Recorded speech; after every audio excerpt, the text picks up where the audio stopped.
Hello everyone, welcome back to my YouTube channel Sangamithra vlogs. അപ്പോൾ നമ്മൾ ഇന്നൊരു സ്ഥലത്ത് പോവാണ്. സ്ഥലം ഏതാണെന്നൊന്നും പറയുന്നില്ല, പോയിട്ട് പറയാം. ഇന്നൊരു സ്ഥലത്ത് കൊണ്ടുപോകാൻ എനിക്കും അറിയില്ല ആക്ച്വലി എവിടെയാണ് പോകുന്നത്. ഒരു സ്ഥലത്ത് കൊണ്ടുപോകാമെന്ന് മാത്രമേ പറഞ്ഞിട്ടുള്ളൂ. അപ്പോൾ ഞാൻ കേട്ട പാതി കേൾക്കാത്ത പാതി നേരെ ഡ്രസ്സ് ചെയ്ത് ഇറങ്ങിയിട്ടുണ്ട്. എവിടേക്ക് പോകണമെന്ന് എനിക്കറിയില്ല.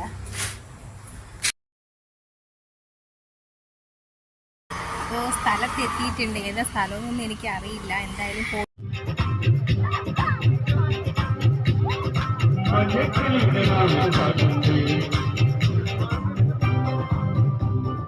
അപ്പോൾ വണ്ടി പാർക്ക് ചെയ്തിട്ട് ആ ഒരു ഐ ലവ് കൊച്ചി കണ്ടപ്പോഴേ മനസ്സിലായി കൊച്ചിയിലാണ് വന്നിരിക്കുന്നത്. ഞാൻ ഫസ്റ്റ് ടൈമാണ് കേട്ടോ കൊച്ചി വരുന്നത്.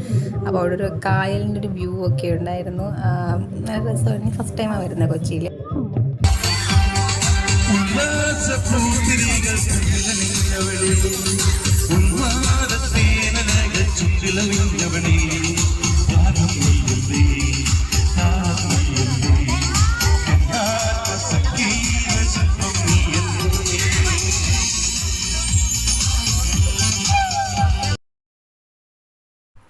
പിന്നെ ഒരുപാട് ഫുഡ് കോർട്ട്സ് ഉണ്ട് കേട്ടോ. സൈഡിലായിട്ട് ഇങ്ങനെ അടുങ്ങിയിരിക്കുന്നുണ്ട് ഫുഡ് കോർട്ട്സ്.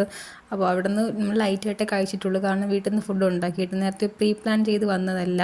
അപ്പോൾ അതുകൊണ്ട് മുളക് ബജിയും ചട്നിയും അതിൻ്റെ one of the most favourite ആണ് കേട്ടോ. പിന്നെ ഈ കോളിഫ്ലവർ പൊരിച്ചിട്ട് ഉള്ള സംഭവം. അപ്പോൾ അങ്ങനെ അത് കഴിഞ്ഞ് അവിടെ ഒരു ബെഞ്ചിൽ ഞങ്ങൾ കുറച്ച് സമയം ഇരുന്നു. പക്ഷേ എന്താണെന്നറിയില്ല, അസാധ്യമായ കൊതുക് കടിയായിരുന്നു. അയ്യോ ഭയങ്കര എന്ന് വെച്ചാൽ ഏതൊക്കെ സൈഡിൽ നിന്നാണ് അറ്റാക്ക് ചെയ്യുന്നത് നമുക്ക് തന്നെ മനസ്സിലാകുന്നില്ല. അത്രയ്ക്ക് കൊതുക് കടി. കൊച്ചിയിൽ കൊതുക് കടി ഉണ്ടെന്ന് കേട്ടിട്ടേ ഉള്ളൂ, ഇപ്പോൾ സത്യമായിട്ട് അനുഭവിച്ചു. പിന്നെ അത് കഴിഞ്ഞൊരു മാംഗോ ഫെസ്റ്റ് കാണാൻ വേണ്ടിയിട്ട് പോയി, മാംഗോ ഫെസ്റ്റിവൽ. പക്ഷേ അപ്പോഴത്തേക്ക് എൻ്റെ ചാർജ് തീർന്നു പോയി, കാരണം ഒന്നും പ്രീ പ്ലാൻ ചെയ്തിട്ടുണ്ടായിരുന്നില്ല. അപ്പോൾ ഫുള്ളും എനിക്ക് എടുക്കാൻ പറ്റിയില്ല മാംഗോ ഫെസ്റ്റിൻ്റെ. അത് ഫുള്ളും പുറത്ത് മാത്രമേ എനിക്ക് എടുക്കാൻ പറ്റൂ. അന്നേരം തന്നെ തീർന്നിരുന്നു ചാർജ്. ഒരു 8 എങ്ങാണ്ട് ഉണ്ടായിരുന്നുള്ളൂ ഞാൻ വീട്ടിൽ നിന്ന് ഇറങ്ങിയപ്പോൾ. പക്ഷെ നന്നായിരുന്നു ഫെസ്റ്റ് കാണാനായിട്ട്. കുറേ മാങ്ങ ഉണ്ടായിരുന്നു. അപ്പോൾ അത്രയേ ഉള്ളൂ. Thank you.